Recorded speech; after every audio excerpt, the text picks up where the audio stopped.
Today, we're unpacking an ancient letter that feels, well, surprisingly modern. It's basically a playbook for a leader in crisis. So let's just imagine for a second you've poured everything you have into a project, right? You built it from scratch. And then these new people show up. They're slick, they're charismatic, and they start whispering to your team, telling them you're weak, that you're unreliable, that you're just not the right person for the job anymore. Seriously, what do you even do in that situation? Well, that exact scenario, that is the explosive backdrop for one of the most personal, most raw letters in the entire New Testament. We're talking about 2 Corinthians.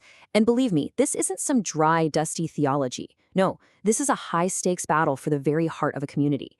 So let's break down how this whole crisis got started. Okay, so to really get what Paul is trying to do here, we have to understand just how bad things had gotten between him and this church he started in Corinth.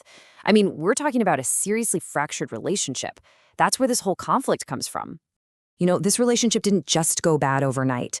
It all started out great, with Paul founding the church. But after a few letters back and forth, things really started to escalate. Paul makes what he himself calls a painful visit, and it was a disaster. He was publicly insulted, his authority was just completely undermined. So what does he do? He sends a severe letter, which, by the way, we don't have anymore, but he said it was written with great distress and anguish of heart. So 2 Corinthians, the letter we're looking at, is written right after all that drama. His friend Titus comes back with news, hey, most of the church gets it now. They've repented. But there's still this small, really loud group that is just dead set against him.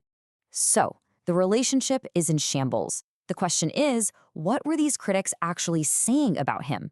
Because these weren't just random complaints. Oh no, their attacks were personal, they were strategic, and they were designed to cut right to the very core of who he was as a leader.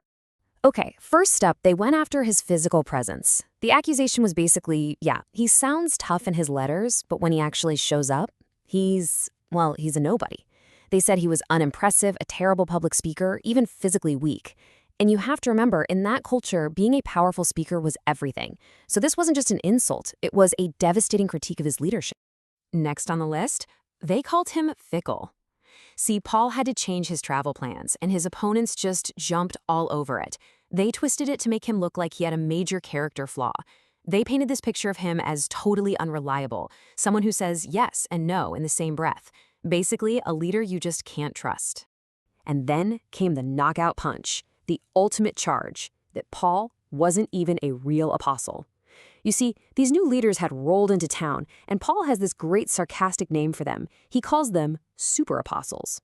And these guys, they were the whole package. Super charismatic, carrying these fancy letters of recommendation, and they were probably preaching a Christianity that was a lot flashier, less about suffering and service. So when you put Paul next to them, the critics were saying, look, he just doesn't measure up. And this really lays it all out, doesn't it? You've got these two totally competing ideas of what a leader should be. The critics, they wanted a polished speaker, someone who was paid for his work, because that's a sign of importance, right? They wanted someone who boasted about his strengths and had the paperwork to prove he was legit. But Paul, he was the exact opposite on every single point. He's like, nope, not a great speaker. He works as a tent maker to pay his own bills. He looks weak. And his only letter of recommendation? Well, we're about to see what he says about that. So, faced with all of this, you'd think Paul would fight fire with fire, right? List his successes, defend his speaking skills, meet them on their own turf. But he doesn't. He does the exact opposite. And in doing so, he launches one of the most brilliant, most counterintuitive defenses of leadership you will ever read. And this is the genius move, the crucial twist. Paul doesn't even try to deny the charges. He leans into them. He owns them. He basically says, you know what? You're right. I am weak. My speaking is unimpressive, and I have suffered. But then he completely flips the script. He argues that these things you call weaknesses, they're actually the #1 proof that my authority is the real deal. So first, he goes after that whole letters of recommendation thing. He's like, you want to see my credentials? I don't need a piece of paper. His proof, his reference letter, is them, the Corinthians themselves, their changed lives. He says their story is his living, breathing letter of recommendation, written not with ink, but by the very Spirit of God. And he backs us up with some really deep theology. He draws this amazing contrast between the Old Covenant, the law written on stone tablets, and the New Covenant that he's all about. This one is written by the Spirit directly on people's hearts. His ministry, he argues, isn't about a bunch of external rules that just make you feel guilty. No, it's about an internal transformation that actually gives you life. It's just a whole different level of glory. And this leads to maybe the most famous metaphor in the whole letter. It's the core of his entire defense. He says, "We have this treasure in clay jars." Think about that. A simple, breakable, cheap clay pot holding something priceless. Paul says, "I'm the clay jar, fragile, unimpressive, weak." The message of the gospel? That's the treasure. And the whole point, he says, is that my weakness makes it ridiculously obvious that the incredible power you're seeing isn't coming from me. It has to be coming from God.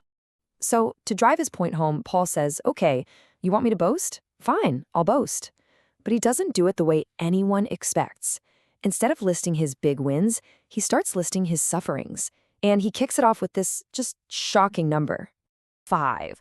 5 separate times he got what was called 40 lashes less 1.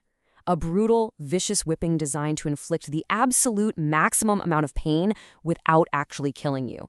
For Paul, this wasn't a sign he was failing, it was a scar that proved he was faithful. And believe me, the list just goes on and on. This isn't a resume of his greatest hits. It's a catalog of his worst disasters. Beaten with rods, stoned and left for dead, shipwrecked 3 times, adrift at sea, constantly in danger from everything and everyone. Not to mention the sleepless nights, the hunger, and this daily, crushing anxiety he felt for all the churches he was responsible for. While the super apostles were bragging about their amazing speeches, Paul was bragging about his scars. And this all builds to a climax where he reveals something deeply personal, this thorn in the flesh, something that just tormented him. He says he begged God 3 times to take it away, and the answer he got back is basically the thesis statement for this entire letter. God told him, "My grace is enough for you, for my power is made perfect in weakness." It's not just that God's power works in spite of weakness. No, it's perfected in it. So Paul just flips the whole thing on its head and says, fine, I will boast all the more gladly about my weaknesses. So you might be thinking, why? Why fight so hard to defend this strange, upside-down idea of leadership? Well, for Paul, this was way more than just saving his own reputation. It wasn't about his ego. He knew that if the Corinthians rejected him and his authority, they were in real danger of rejecting the entire mission he stood for. And at the very heart of that mission was this huge idea, reconciliation. What Paul was teaching was that God, through Christ, had done something incredible. He'd removed the barrier of sin that separated people from him. He just wasn't holding people's sins against them anymore. It was a message of pure, unadulterated grace. And he lays out how this works, step by step. First, God is the one who reconciles us to himself. It starts with him. But then, and this is huge, he gives believers, people like us, the ministry of reconciliation. He hands the job over, which means, step 3, we become ambassadors for Christ. We're his official representatives, pleading on his behalf for the world to come back to God. This was the mission he was fighting to protect, a mission all about God's grace, not human performance, which is exactly what those super apostles were getting wrong. So let's bring this home. What can this ancient, messy conflict really teach us today about things like leadership, integrity, and strength? Well, it turns out Paul's crazy defense gives us this timeless blueprint for a completely different kind of authority.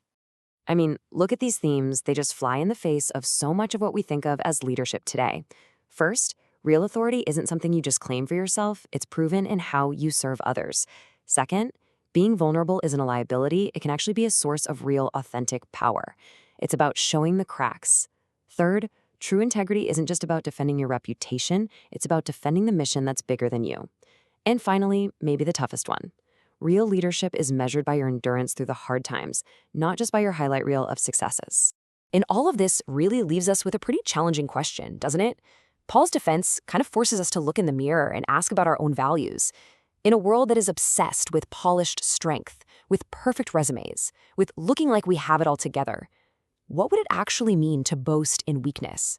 To find real strength, not in our achievements, but in the very places where we've needed grace the most?